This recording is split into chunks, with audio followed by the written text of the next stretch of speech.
आप लोगों को कल प्रथम अध्याय कविता हम पक्षी उन्मुक्त गगन के अध्ययन हेतु भेजा था। आज कविता को पुनः मैं पढ़ रहा हूँ और अंत में आप लोगों के सामने भावार्थ पेश करूँगा। हम पक्षी उन्मुक्त गगन के पिंजरबद्ध न गा पाएंगे, कनक तीलियों से टकराकर पुलकित पंख टूट जाएंगे।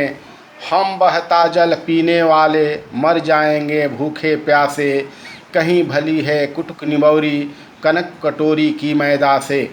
स्वर्ण श्रृंखला के बंधन में अपनी गति उड़ान सब भूले, सब सपनों में देख रहे हैं तरु की फुनगी पर के झूले।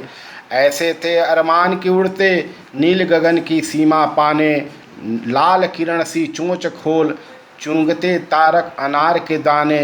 होती सीमाहीन क्षितिज से इन पंखों की होड़ा होड़ी, या तो क्षितिज मिलन बन जाता या तंती सांसों की डोरी। नीड़ न दो चाहे टहनी का आश्रय छीन भीन कर डालो, लेकिन पंख दिए हैं तो आकुल उड़ान में विघ्न डालो। इस कविता में अर्थात हम पक्षी उन्मुक्त गगन कविता में कवि शिवमंगल सिंह सुमन जी पंछी के माध्यम से मनुष्य जीवन में स्वतंत्रता के महत्व को दर्शाया गया है।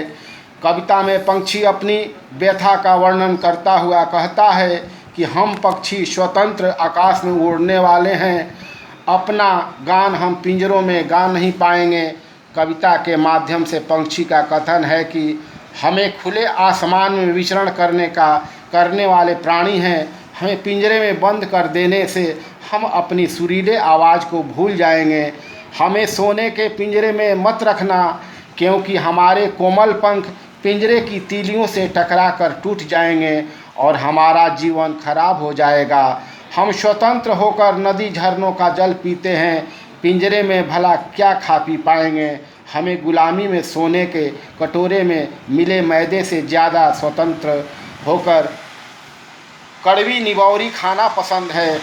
आगे कविता में पक्षी कहते हैं कि पिंजरे में बंद होकर तो पेड़ की ऊंची टहनियों पर झूला झूलना एक सपना मात्र बन गया है। हम आकाश में उड़कर इसकी हदों तक पहुंचना चाहते हैं। हमें आकाश में ही जीना मरना है।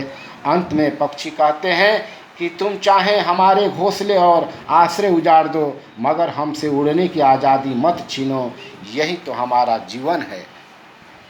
ये कविता का भावार्थ है, इसको आराम से पढ़ लेंगे।